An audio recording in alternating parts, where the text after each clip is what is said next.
There's so much going on with all the mess in Washington. It's hard to keep up with all the stories. As everybody knows, Donald Trump was banned from Twitter and I believe Facebook. He's been trying to get in on alternate accounts, but apparently he keeps getting deleted, and I think he's over at Parler, but that won't last long. And anyway, I think losing his soapbox of social media is a bigger affront to him than the prospect of being in prison, even being executed. So anyway, the Times of India, as Keith Olbermann noted, I think in his most recent video, they had a headline calling it, and this is pretty clever, calling what went on last Wednesday at the U.S. Capitol the Ku Klux Klan. I'd call it the Ku Klutz Klan, but whatever it is, it was a coup attempt, okay, to stay in power. Usually a coup means you overthrow an incoming, or you're overthrowing a government that's already in place, rather than a coup is something that you try to keep something government in place. But anyway, it's still a coup, no matter what. And it's a cuckoo coup, is what I would call it. Outright cuckoo. But anyway, so there was that, and there was a lot of things that have been going on. It looks like that Congress, it seems like Nancy Pelosi, I guess because of parliamentary rules, she is going to put in the article of impeachment, and there's only one article of impeachment that is going to be put forward by the U.S. House, and only one is necessary, and that has to do with him incitement to commit to have others commit insurrection against the United States Congress. And that's enough. And there's enough evidence, to convict him 1 billion times. But Mitch McConnell is saying because the Senate is out on recess until the 19th, that no Senate trial would take place. And that's upset a lot of people because they think that Trump is, any more time that he's in there, you don't know what he's going to do, and he's going to be a danger to the country the longer he stays in there.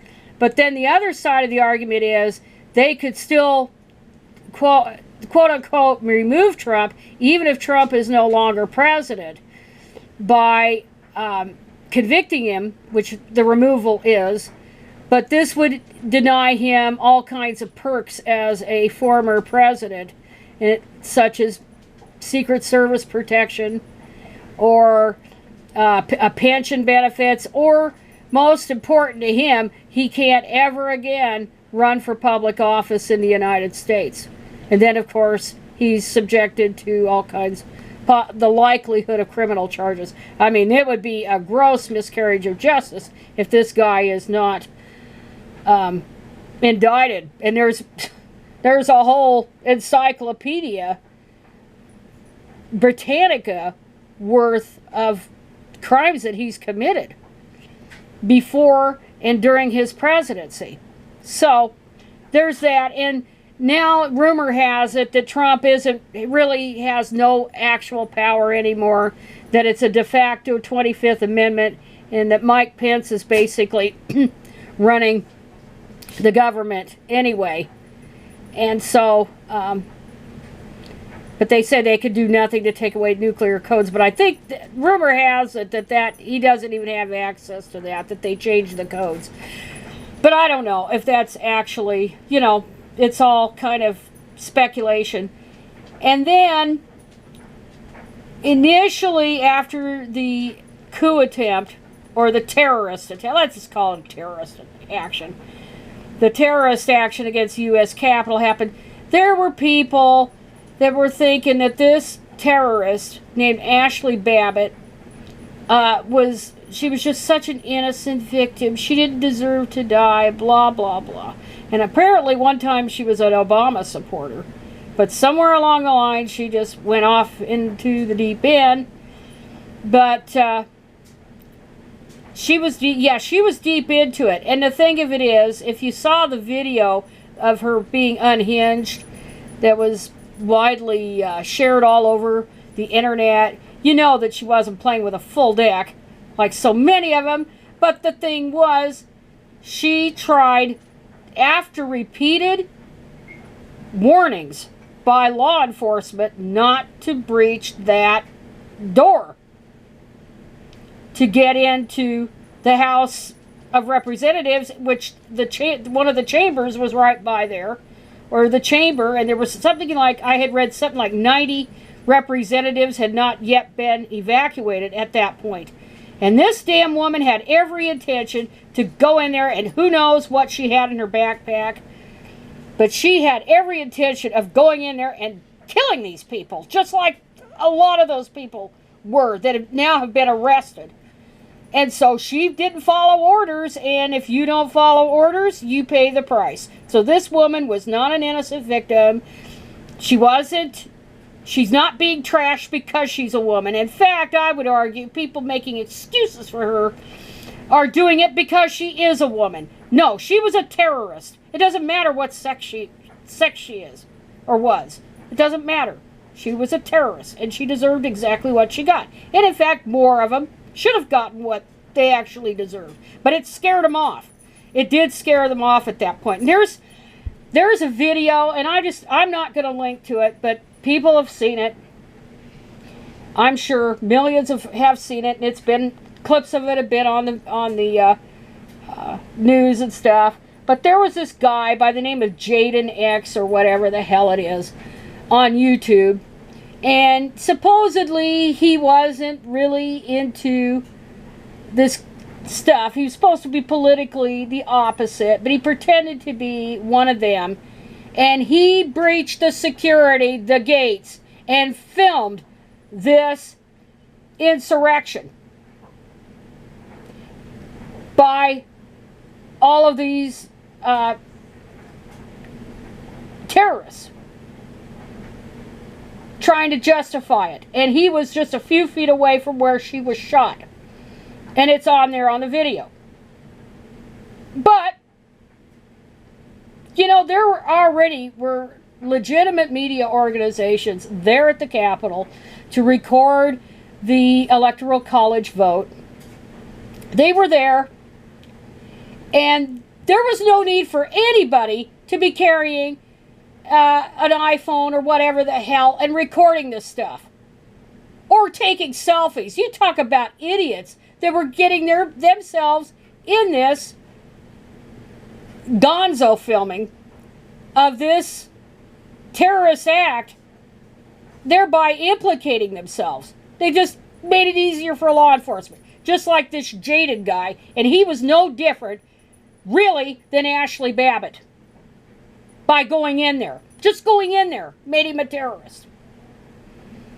But anyway, I should have named his handle by name, but it is in there. And he had no business going in there. Because he's as guilty as the rest of them. For at least for trespass. At least for being involved in something that he wasn't supposed to be. But what he did by filming that was making it much easier for law enforcement to take hold. So anyway, yeah, I probably should have mentioned it, but that's not his real legal name anyway. So anyway, he should have deleted that video. But it's been shown all over the internet and stuff. And there was no excuse to make that video.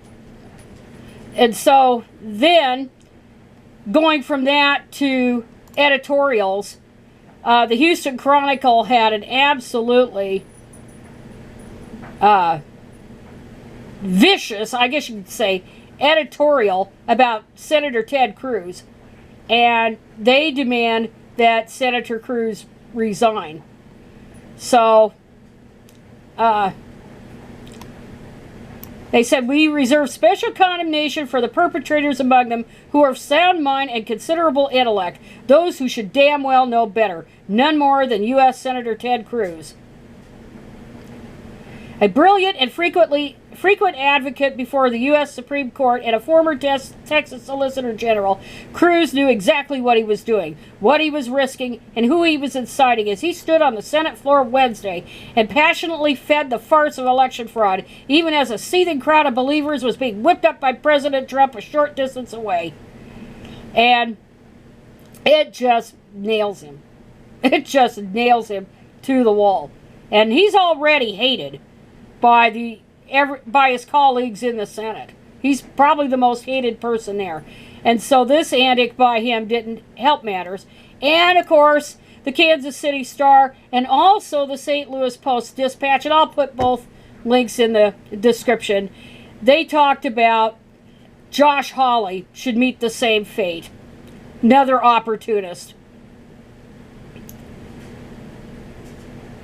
If Missouri Senator Josh Hawley has shown any evidence that there is a conscience in there somewhere, underneath the ambition and the artifice and the uncommon combo of striving and laziness that he somehow made work for him, then we wouldn't be where we are right now. We wouldn't, that is, be wondering what to say to a man who, having so disgraced his office and our state, must either resign or be removed from the U.S. Senate. Having led the party to the edge of a cliff, Hawley pretends to be astonished by what happened next. And unlike those Republicans who sobered up after seeing the U.S. Capitol trashed, he continues to pretend that the election was stolen from President Donald Trump, who claimed widespread voter fraud even when he really did win in 2016. So, yeah, and then former Senator John Danforth was totally embarrassed because he had pushed Josh Hawley's candidacy so hard, and Josh Hawley, you will recall, defeated Claire McCaskill's re-election attempt. And maybe Claire McCaskill will run again. I don't know. But this guy needs to go. You know, they're just exploiting this stuff and exploiting this stuff. But all of this was the end result of years of propaganda. And I am a bit scared of what's coming down the pike come January 20th, or even shortly before that, because this million militia march crap, and they're openly talking. Oh, be quiet. They're openly talking. That was my dog. They're openly talking about going to D.C. to, quote-unquote, protest the election. And they're open about it. So why isn't the FBI on top of that? Or maybe they are. But stay tuned. This is going to be a rough several days.